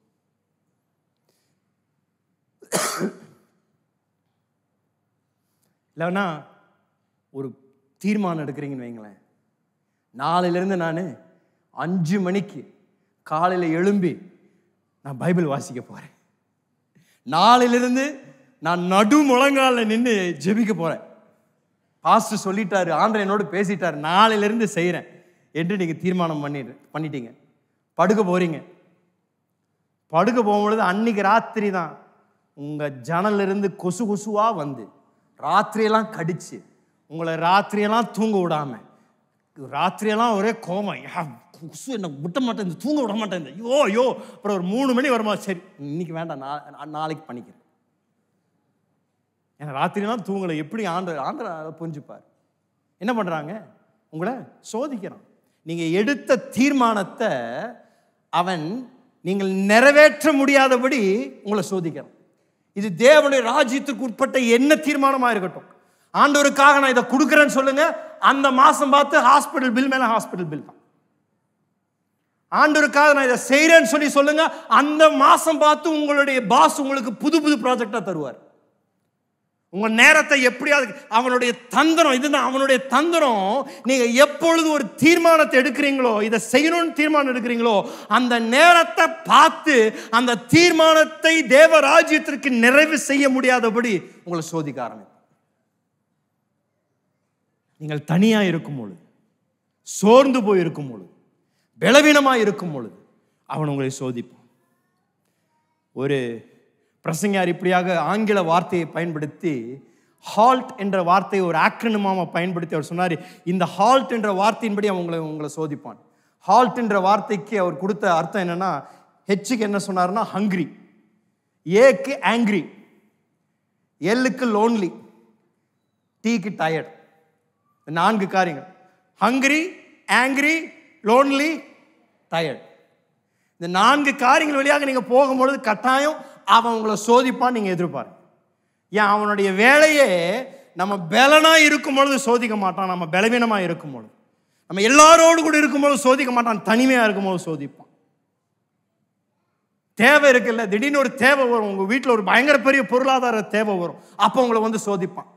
அந்த ஆஃபீஸில் அந்த ஆளுக்கு என்ன தெரியும், நீ ஒரு 10,000 ரூபாய் எடுத்து நீ யூஸ் பண்ணிக்கோ, அவர் எங்கே கணக்கு பார்க்குறாரு, அவர் தான் ரொக்கமாக வச்சிருக்கிறாரு, நீ எடுத்து யூஸ் பண்ணிக்கோ. அந்த தேவைன்னு வரும்பொழுது அந்த நேரத்தை பார்த்து நம்மை சோதிக்கக்கூடிய ஒரு மோசமான ஒரு சத்ரு. 1 கொரிந்தியர் 10:13 தேவ வார்த்தை சொல்லி இந்த வாசிங்களேன். மனுஷருக்கு நேரிடுகிற சோதனையே அல்லாமல் வேறே சோதனை உங்களுக்கு நேரிடவில்லை. தேவன் உண்மை உள்ளவராய் இருக்கிறார். உங்கள் திராணிக்கு மேலாக நீங்கள் சோதிக்கப்படுகிறதற்கு அவர் இடம் கொடாமல் சோதனையை தாங்கத்தக்கதாக சோதனையோடு கூட அதற்கு தப்பிக்கொள்ளும்படியான போக்கையும் உண்டாக்குவார். இங்க கேளுங்க, அழகாக பவுல் சொல்றாரு, 2 காரியங்களை சொல்றாரு. உங்கள் திராணிக்கு மேலாக சோதிக்கும்படியாக என்ன பண்ண மாட்டாராங்களாமா? உங்கள் திராணிக்கு மேலாக நீங்கள் சோதிக்கப்படுகிறதற்கு அவர் இடம் கொடாமல், அவர் இடம் கொள்ளாமல், இடம் கொடாமல், இடம் கொடாமல், இடம் கொடாமல். 2 காரியங்கள்.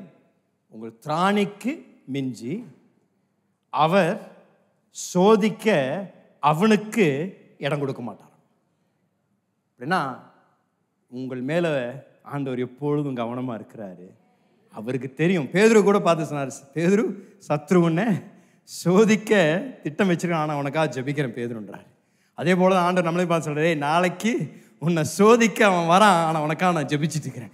உன் திராணிக்கு மிஞ்சி அவன் சோதிக்க நான் அவனுக்கு அனுமதி கொடுக்கல. ஏன்னா எனக்கு தெரியும் நீ முற்றிலும் ஜெயங்கொள்றவன், நீ கட்டாயம் வெற்றி பெறுவேன் என்ன ஆண்டவர் அதை அறிந்து தான் அவனை சோதிக்க கூட அனுமதியே கொடுக்குறாரு. சரி, எனக்கு நேரம் 3ஆவதுக்கு வரேன். நான் 3ஆவது அவனுடைய தந்திரம் குற்றப்படுத்துகின்றன. குற்றப்படுத்துகின்றன. வெளிப்படுத்துதல் 12:10 இதே போன வாரம் என்ன சொன்னேன், குற்றம் சுமக்கின்றான். ராவும் பகலும் தேவ பிரசன்னத்தில் இருந்து குற்றம் சுமக்கின்றான். சக்கரையா புஸ்தகத்தில் ஒரு சுவாரஸ்யமான ஒரு சம்பவம் 3ஆம் அதிகாரத்தில் எழுதப்பட்டிருக்கின்ற. வாசிங்களேன். 3ஆம் அதிகாரத்தில் முதல் 2 வசனங்களை கொஞ்சம் வாசிங்களேன். அவர் பிரதான ஆசாரியனாகிய யோசுவாவை எனக்கு காண்பித்தார். அவன் கர்த்தருடைய தூதனுக்கு முன்பாக நின்றான். சாத்தான் அவனுக்கு விரோதம் செய்ய அவன் வலது பக்கத்திலே நின்றான். அப்பொழுது கர்த்தர் சாத்தானை நோக்கி, கர்த்தர் உன்னை கடிந்து கொள்வாராக. சாத்தானே, எருசலேமை தெரிந்து கொண்ட கர்த்தர் உன்னை கடிந்து கொள்வாராக. இவன் அக்கினியினின்று தப்புவிக்கப்பட்ட கொல்லி அல்லவா என்றார். என்ன அற்புதமான வார்த்தைகள்! ஆண்டவரிடத்தில் அவ்வளவு தைரியமா வந்து ஆண்டவருடைய ஆசாரியனை அவன் குற்றம் சுமக்கிறான், குற்றப்படுத்துறான். ஆண்டவர் சொல்றார், நான் அவனை கடிந்து கொள்றேன், அவன் அப்படிப்பட்டவன் இல்லை என்று ஆண்டவர் நமக்காக பேசுவதை அங்கே அழகாக அங்கே எழுதியிருக்கின்றார். இந்த குற்றப்படுத்துகின்றது வந்து ஒரு மிகப்பெரிய ஒரு அவனுடைய ஆயுதம், தந்திரம். அவன் பொய்யனும் பொய்யனுக்கு பிதாம்.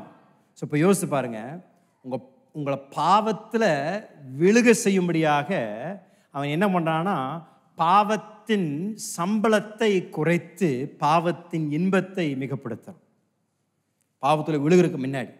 ஆனால் பாவத்தில் விழுந்த பிறகு உல்டாவாக மாறிடுறான். அவன் ஏன்? பொய்யன், பொய்யனுக்கு பிதான். அவன் சொன்னவா எப்படி சில பேர் பொய் சொல்லும் போது முளப்பிக்கிட்டே இருப்பாங்க. திடீர்னு இதை சொல்லுவாங்க, அப்புறம் 5 நிமிஷம் கழிச்சு கேள்வி கேட்டிங்கன்னா அப்படியே மாற்றி சொல்லுவான். அவன் தான் அது.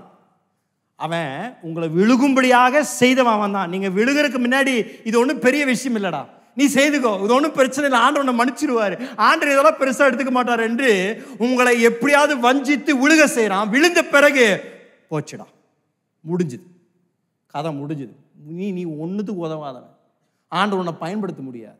நீ தீட்டுப்பட்டுட்ட. ஆண்டவர் உன்னை இந்த மாதிரி ஆட்களெல்லாம் ஆண்டவர் பயன்படுத்த மாட்டார்.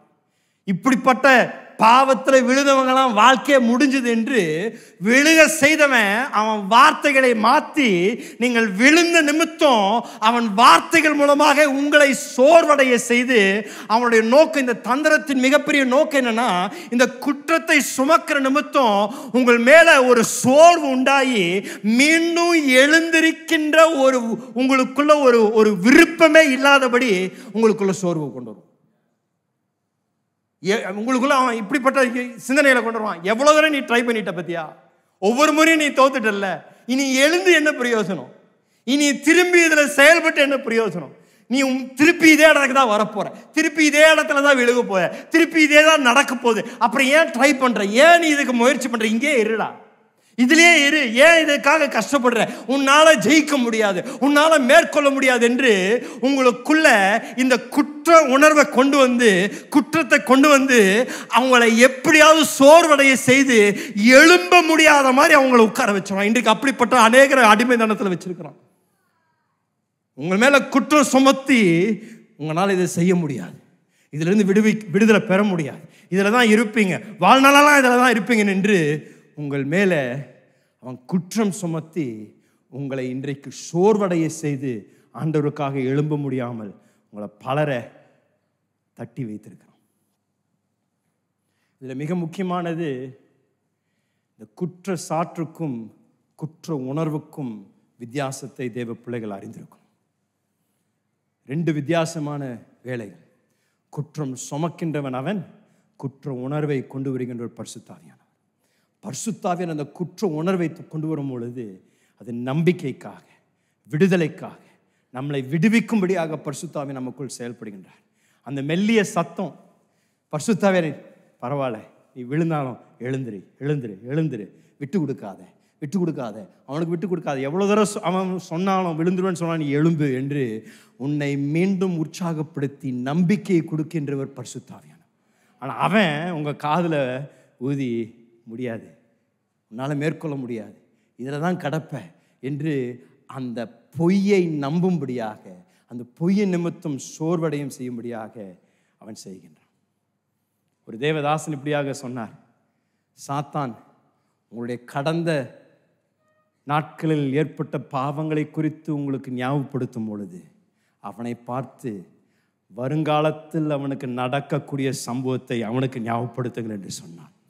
அவங்களுடைய பழைய வாழ்க்கையில் நடந்த காரியங்களை பயன்படுத்தி உங்களை குற்ற உணர்வு, குற்ற சாற்றை கொண்டு வந்தானா அவனுக்கு தேவன் என்னத்தை ஆயத்தப்படுத்தி வைத்திருக்கிறார் என்பதை அவனுக்கு ஞாபகப்படுத்தி அவன் இடத்துல நீங்கள் மேற்கொள்ளுங்கள் என்று ஒரு தேவ மனிதன் சொன்னார். இந்த வசனத்தை வாசிங்களேன். ரோமர் 8:33-34 வாசிங்களேன். தேவன் தெரிந்து கொண்டவர்கள் மேல் குற்றம் சாட்டுகிறவன் யார்? தேவனே அவர்களை நீதிமான்களாக்குகிறவர். ஆக்கினிக்குள்ளாக தீர்க்கிறவன் யார்? கிறிஸ்துவே மரித்தவர், அவரே எழுந்தும் இருக்கிறவர், அவரே தேவனுடைய வலது பார்சத்திலும் இருக்கிறவர், நமக்காக வேண்டுதல் செய்கிறவரும் அவரே. ஒரு ஆமென் சொல்லுங்களேன். என்ன அற்புதமான தேவ வார்த்தைகள். கிறிஸ்துவால தெரிந்து கொள்ளப்பட்டவர்கள் மேல குற்றம் சாற்றுகின்றவர் யார்? தேவன் நீதிமானாக உங்களையும் என்னையும் தேவன் மாற்றி இருக்கின்றார். இந்த வசனத்தை நீங்க எழுதி வைத்து அவன் உங்கள் வாழ்க்கையில் உங்கள் தவறுகள் நிமித்தம் கொண்டு வரக்கூடிய அந்த குற்ற சாற்றுகளை கொண்டு வரும் பொழுது இந்த வார்த்தையை நீங்கள் அதிகாரத்தோடு கூட அறிக்கை செய்ய ஆரம்பிங்கள். அப்பொழுது அவனுடைய தந்திரங்கள் உங்கள் வாழ்க்கையில் நிலைத்து நிற்காது. மூன்றாவதாக, கடைசியாக நான் இதை சொல்லி நான் முடிக்க விரும்புகிறேன். சாத்தானின் தோல்வி. 6:10 பவுல் சொல்றாரு, கடைசியாக சகோதரரே, கர்த்தரிலும் அவருடைய சத்துவத்தின் வல்லமையிலும் பலப்படுங்கள். கர்த்தரிலும் அவருடைய சத்துவத்தின் வல்லமையிலும் பலப்படுங்கள் என்று சொல்லப்படுகிறது. இந்த யுத்தத்தில் வெற்றி பெறக்கூடிய ரகசியம் கிறிஸ்துவுக்குள் காணப்படுகிறது, கிறிஸ்துவின் பலத்தில் காணப்படுகின்றது. இது அழகாக மீண்டும் அப்போஸ்தலனாகிய பவுல் கொலோசியருக்கு எழுதின நிருபத்தில் மிக அழகாக இதை போதிக்கின்றார். 2வது அதிகாரத்தில் 10வது வசனத்திலிருந்து 15ஆம் வசனம் வரைக்கும் வாசிங்களேன். கொலோசியர் 2:10-15. மேலும் சகல துரைத்தனங்களுக்கும் அதிகாரத்துக்கும் தலைவராய் இருக்கிற அவருக்குள் நீங்கள் பரிபூர்ணம் உள்ளவர்களாய் இருக்கிறீர்கள். அல்லாமலும் நீங்கள் கிறிஸ்துவை பற்றும் விருத்த சேதனத்தினாலே மாம்சத்துக்குரிய பாவ சரீரத்தை களைந்து விட்டதினால் கையால் செய்யப்படாத விருத்த சேதனத்தை அவருக்குள் பெற்றீர்கள். ஞானஸ்நானத்தினாலே அவரோடே கூட அடக்கம் பண்ணப்பட்டவர்களாகவும் அதிலே அவரை மரித்தோரிலிருந்து எழுப்பின தேவனுடைய செயலின் மேல் உள்ள விசுவாசத்தினாலே அவரோடே கூட எழுந்தவர்களாகவும் இருக்கிறீர்கள். உங்கள் பாவங்களினாலேயும் உங்கள் மாம்ச விருத்த சேதனம் இல்லாமையினாலேயும் மரித்தவர்களாயிருந்த உங்களையும் அவரோடே கூட உயிர்ப்பித்து அக்கிரமங்கள் எல்லாவற்றையும் உங்களுக்கு மன்னித்து நமக்கு எதிரடையாகவும் கட்டளைகளால் நமக்கு விரோதமாகவும் இருந்த கையெழுத்தை குலைத்து அதை நடுவிலிராதபடிக்கு எடுத்து சிலுவையின் மேல் ஆணி அடித்து துரைத்தனங்களையும் அதிகாரங்களையும் முறிந்து கொண்டு வெளியரங்கமான கோலமாக்கி அவைகளின் மேல் சிலுவையிலே வெற்றி சிறந்தார். ராமன் சொல்லுங்களேன். இது ஒரு அற்புதமான ஒரு வசன பகுதி. இதை நமக்கு தியானிக்க இந்த காலையில் நேரம் இல்லை. ஆனால் இதில் நீங்கள் பார்க்கும் பொழுது சில மிக முக்கியமான சத்தியங்களை நீங்கள் இதை கவனிப்பது அவசியம். கிறிஸ்து நம்மை விருத்த சேதனம் பண்ணி அவர் நாம் மரித்திருந்த நம்மை கிறிஸ்துவுக்குள் உயிர்ப்பித்து ஞானஸ்தானத்தின் மூலமாக நம்மை கிறிஸ்துவோடு கூட உட்காரும்படியாகும்.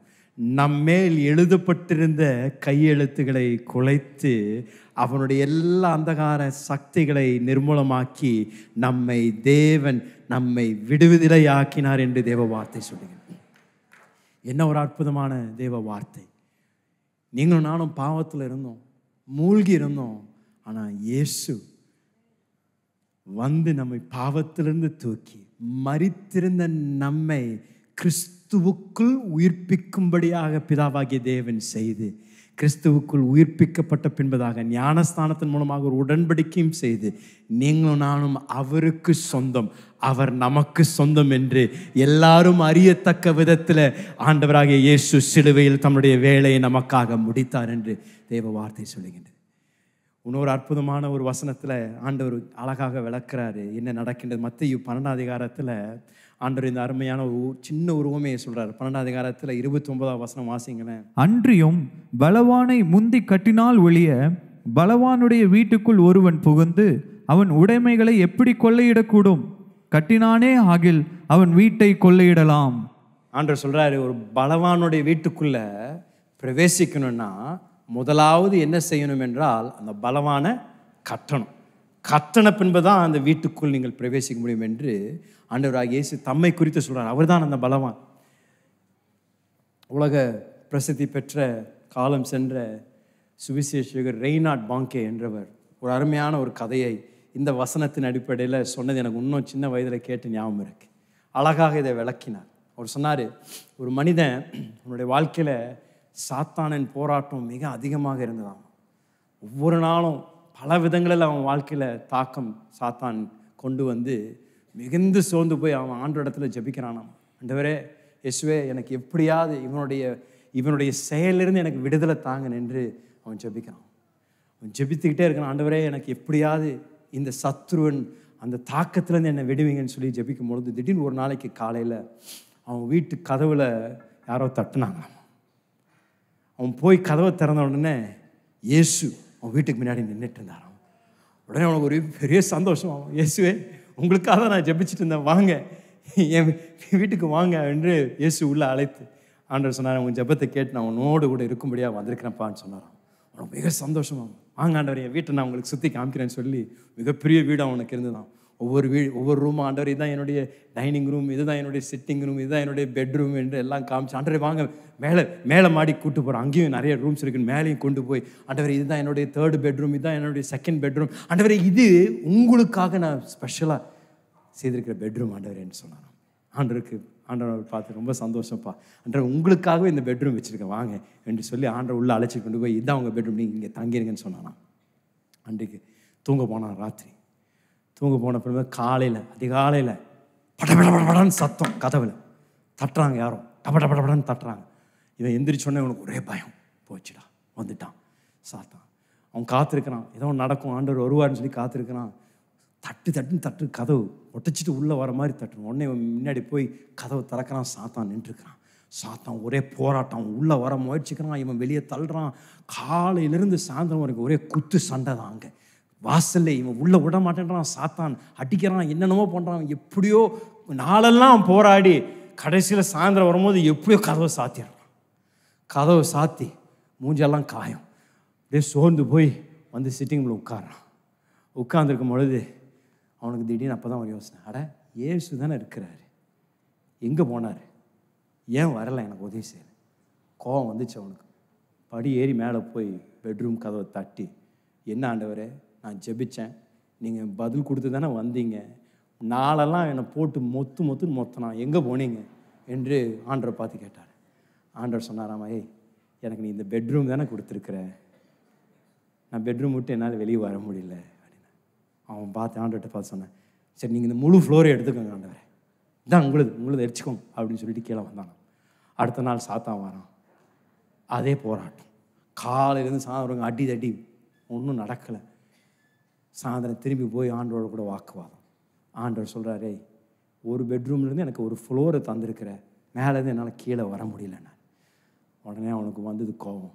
சாவி எடுத்து இந்தாங்க வச்சுக்கோங்க, நீங்கள் தான் சாவி, நீங்கள் தான் இந்த வீட்டுக்கு, இனி நான் இல்லை சொல்லி அன்றைக்கி ராத்திரி படுக்க போனான். அடுத்த நாள் காலையில் திருப்பியும் 6 மணிக்கு தட சத்தம். எந்திரிச்சான் பயத்தோடு, திகையோடு கூட எந்திரிச்சு அவன் ரூம் விட்டு கதவை திறக்கிறான். அப்போ இயேசு கீழே இறங்கி வரதை பார்க்குறான். இயேசு கீழே இறங்கி வந்து அந்த கதவை திறக்கிறாரு. சாத்தான் வெளியே நிற்கிறான். இயேசு பார்த்துறேன், சாரி ராங் டோர் ஐயா அப்படின்னு ஒரே ஓட்டம் பிடிச்சி அன்றைக்கி ஓடினாராம். இது அவர் சொன்ன அற்புதமான ஒரு கதை. இது என்ன அர்த்தம்னா, என்னைக்கு அவர் உங்கள் வீட்டுக்கு சொந்தக்காரராய் மாறுகின்றாரோ அப்பொழுது உங்கள் வாழ்க்கையில் அவருடைய அதிகாரமும் விளங்க போனோம். இதுதான் பவுல் சொல்கிறாரு, இனி ஜீவிப்பது நான் அல்லையா, கிறிஸ்து எனக்குள் ஜீவிக்கின்றார். அப்படின்னா ஏன் இன்றைக்கு இன்னும் சாத்தானுடைய தாக்கத்தில் பலர் இன்றைக்கு சிக்கி தவித்து கொண்டு இருக்கிறான்னா, இன்னும் சாவி அவர் கையில் கொடுக்கல. அவர் கையில் முழுமையும் கொடுத்துட்டு, இனி நான் இல்லையா, நீங்கள் தான் ஐயா, நீங்கள் தான் கதவை திறக்க போகிறீங்க, நீங்கள் தான் என் வாழ்க்கைக்கு முழு பொறுப்பு என்று என்னைக்கு அவர் கரத்தில் நீங்கள் ஒப்பு கொடுக்குறீங்களோ அன்றைக்கு கிறிஸ்துவுக்குள் காணப்படுகின்றவர்கள தான் பவுல் சொல்கிறாரு, கிறிஸ்துவின் பலத்தினால நீங்கள் உங்களை தரித்து கொள்ளுங்கள். இந்த பி ஸ்ட்ராங் இந்த பவர் ஆஃப் ஹிஸ் மைண்ட், அவருடைய வல்லமுள்ள மகத்துவத்தினால நீங்கள் வல்லமையை பெற்றுக்கொள்ளுங்கள் என்று சொல்லும் பொழுது இதை குறித்து தான் பவுல் அழகாக சொல்லுகின்றார். 1 யோவான் 4ஆம் அதிகாரத்தில் 4ஆம் வசனத்தில் எல்லாருக்கும் தெரிந்த வசனம் வாசிங்களேன். தேவனால் பிறப்பதெல்லாம் உலகத்தை ஜெயிக்கும், நம்முடைய விசுவாசமே உலகத்தை ஜெயிக்கிற ஜெயம். ஒரு ஆமென் சொல்லுங்களேன். தேவனால் பிறப்பதெல்லாம் உலகத்தை ஜெயிக்கும். உலகத்தில் இருக்கின்றவனை காட்டிலும் நமக்குள் இருக்கின்றவர் பெரியவர். தேவன் உங்கள் ஒவ்வொருவருக்கும் அவனுடைய தந்திரங்களை மேற்கொள்ளும்படியாக ஏற்கனவே எல்லா ஏற்பாடுகளை தேவன் செய்திருக்கின்றார். நீங்களும் நானும் செய்ய வேண்டியதெல்லாம் அவருடைய வார்த்தைக்கு செவி கொடுத்து நடக்க ஆரம்பிக்கும் பொழுது உங்கள் வாழ்க்கையில் அவனுடைய சேட்டைகளுக்கு இடமில்லையா, தந்திரங்களுக்கு இடமில்லை. நீங்கள் முற்றிலும் ஜெயம் கொள்கிறாய். தேவன் உங்களை எழுப்புவார். இல்லைங்களேன், இந்த காலை உங்களோடு கூட ஜெபிக்கும்படியாக விரும்புகிறேன். இன்றைக்கு ஒருவேளை இப்படிப்பட்ட ஒரு அடிமைதனத்தில், இப்படிப்பட்ட சாத்தானுடைய செயலில் சிக்கி இருக்கின்றீங்கன்னா, இன்றைக்கு உங்களுடைய விடுதலையின் நேரம் ஐயா. ஆண்டவர் உங்களை விடுவிக்கும்படியாக இயேசுவை அனுப்பினார். கிறிஸ்து இயேசுவின் மூலமாக வல்லமை உண்டு, விடுதலை உண்டு. சாத்தான் உங்கள் வாழ்க்கையில் அவனுக்கு அதிகாரம் இல்லை. இன்னும் உங்கள் வாழ்க்கையில் அவன் விளையாடுவதற்கு அதிகாரம் இல்லை. உங்கள் பிள்ளைகளுடைய வாழ்க்கையில் விளையாடுவதற்கு அதிகாரம் இல்லை. இந்த காலையில் ஆண்டவராகிய இயேசு உங்களுக்கு கிருபைகளை தந்து ஆண்டவர் உங்களை பலப்படுத்தி உங்களை முற்றிலும் ஜெயம் கொள்கின்றவர்களாய் தேவன் உங்களை நிறுத்த வல்லவராய் இருக்கின்றார். ஒரு நிமிடம் என்னோடு கூட நல்ல கரங்களை உயர்த்தி இந்த காலையில் ஆண்டவரை பார்த்து கேளுங்க. ஆண்டவரே, எனக்கு ஞானத்தை தாங்க, கிருபைகளை தாங்க, அவனுடைய தந்திரங்களை அறிந்து கொள்ளக்கூடிய வெளிப்பாடு எனக்கு தாங்க. ஆண்டவரே, ஒரு இருளில் நான் நடக்க விரும்பலை. ஆண்டவரே, ஒரு குருட்டா நான் நடக்க விரும்பலை. என்னுடைய கண்களை திறங்க, என் ஆவிக்குரிய கண்களை திறங்க. இந்த காலையில் எனக்கு தேவனுடைய கிருபைகள் எனக்கு உண்டாவதாக, இன்றைக்கு தேவ பலன் உண்டாவதாக. இன்றைக்கு நான் விசேஷமாக ஜெபிக்கிறேன். ஆண்டவரே, இப்படிப்பட்ட கட்டப்பட்டவர்கள், இப்படிப்பட்ட அடிமை தனத்தில் இருக்கின்றவர்கள், ஒருவேளை இந்த காலையில் இந்த ஆராதனையில் சத்துருவின் அடிமை தனத்தில் இன்றைக்கு இருந்தார்கள் என்றால் இது ஒரு விடுதலை நேரமாக இருப்பதாக. இன்றைக்கு இயேசுவின் வல்லமையினால் அவர்கள் விடுவிக்கப்படுவார்களாக. ஆண்டவருடைய அக்கினி இறங்கி வருவதாக. சாத்தானுடைய அந்தகார கிரியைகள் இந்த காலையில் நிர்மூலமாக்கப்படுவதாக. இயேசுவின் நாமத்தினால விடுதலை நான் பேசுகின்றேன். எவ்வளோ வருடங்கள் அடிமைதனத்தில் இருந்திருந்தாலும், எவ்வளோ நாட்கள் அவர்களை அடிமையாக வைத்திருந்தாலும், இந்த காலையில் தேவ பிரசனத்தில் நாங்கள் நிற்கும் பொழுது விடுதலை உண்டாவதாக, ஒரு மாற்றம் ஏற்படுவதாக. இன்றைக்கு தேவன் ஒவ்வொருவரையும் இன்றைக்கு தொடுங்க தொடுங்க. பரிசுத்த ஆவியானவரே வாங்க வாங்க. இந்த காலையில உம்முடைய வல்லமை எங்களுக்குள்ள இந்த காலையில வெளிப்படுவதாக. உம்முடைய அற்புத வல்லமை வெளிப்படுவதாக. இந்த காலையில் உம்முடைய அக்கினி, சுத்திகரிக்கின்ற அக்கினி இறங்குவதாக. இந்த காலையில சாத்தான அந்தகார கிரியையிலே சிக்கி தவித்து கொண்டிருக்கின்ற ஜனங்களை விடுதலை ஆக்கக்கூடிய பரிசுத்த ஆவியின் அக்கினி இறங்குவதாக. இயேசுவின் நாமத்தினால அசுத்த ஆவிகளாலே யாரெல்லாம் அலக்களிக்கப்படுகின்றார்களோ இந்த காலையில ஒரு விடுதலை உண்டாவதாக. ஆண்டவரே, எங்கள் சரீரத்தில் வியாதியை கொண்டு வந்து அலக்களித்து கொண்டிருந்தான இன்றைக்கு விடுதலை பேசுகின்ற ஆண்டவரே, அற்புதத்தை பேசுகின்ற ஆண்டவரே, இன்றைக்கு இயேசுவின் நாமத்தினால விடுதலை உண்டு. இயேசுவின் நாமத்தினால ஒரு அற்புதம் நடப்பதாக நான் ஜெபிக்கிறேன் ஆண்டவரே. இந்த காலை நேரத்தில் ஆண்டவரே, சாத்தானுடைய அந்தகார கிரியைகள் முறிக்கப்படுவதாக, சாபங்கள் முறிக்கப்படுவதாக, தந்திரங்கள் முறிக்கப்படுவதாக. இயேசுவின் நாமத்தினால விடுதலை, ஜனங்களுக்கு விடுதலை உண்டாவதாக. இன்றோடு கூட விடுதலை. உம் குமாரன் ஒருவனை விடுவிப்பானால் அவன் மெய்யாகவே விடுவிக்கப்படுவான் என்ற வார்த்தையின்படி இயேசுவின் நாமத்தினால விடுதலை உண்டாவதாக. சத்தியம் எங்களை விடுவிப்பதாக. தேவ வார்த்தை எங்களை விடுவிப்பதாக. இந்த காலையில வார்த்தை இந்த காலையில அனுப்புங்க. இன்றைக்கு யாரெல்லாம் அடிமை தனத்தில் கட்டில் இருக்கிறாங்களோ இப்பொழுது நாங்கள் நின்று கொண்டிருக்கிற நேரத்தில் விடுதலை உண்டாவதாக.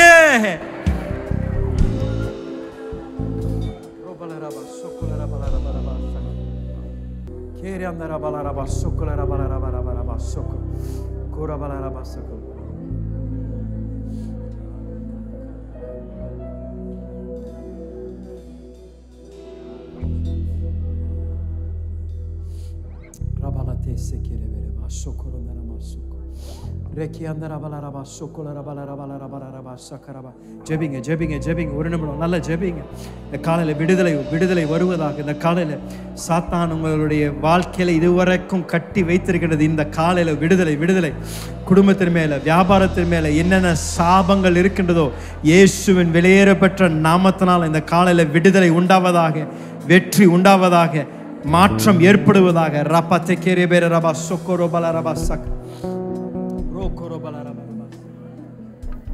ரபத்தரே ப சொக்கோரோ பல ரபா சக் கே அந்தர பல ரபா சொக்கோரோ ரபா சொக் ரெபெரே பல ரபா சக்கர பல ரபா சக் கோரா பல ரபா சொக்கோரோ பல ரபா சக்.